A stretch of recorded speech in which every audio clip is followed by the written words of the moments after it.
Welcome in to Meet Your Neighbor. David Groner joins us today, elder law attorney with the Acadiana Elder Law Clinic. David, we're going to dive deeper into the topic of trust. So remind us, what exactly is a trust? How does it work? Okay, so a trust is a legal entity that you create. It's a contract that you create, and you form a contract where you transition your property to this legal entity called the trust. You appoint the manager of the trust, called a trustee. The trust is for the benefit of your beneficiaries, which are generally your children. This is how you transition your estate to your children once you die.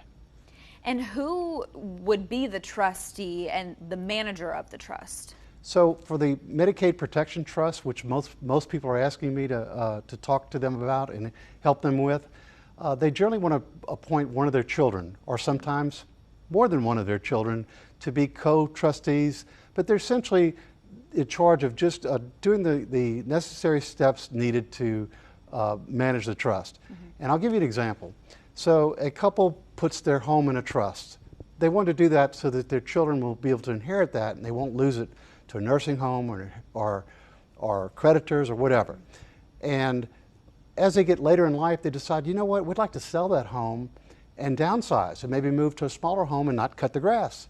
Well, they simply tell the trustee, their children who they've appointed, that we need you to sell our home and use that money to buy us a new home, and you keep all that in a trust. By doing so, you've created a bulletproof situation where you can be protected from Medicaid will step in if you need it for nursing home expense, and of course creditors. And the added benefit is no succession, no probate, no courthouse.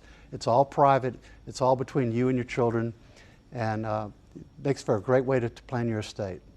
If you guys have any other questions for David here, an elder law attorney with the Acadiana Elder Law Clinic, you can call the number on your screen or visit their website, and keep in tune to Meet Your Neighbor weekly, as we'll be having more discussions with David. We'll be back after the break.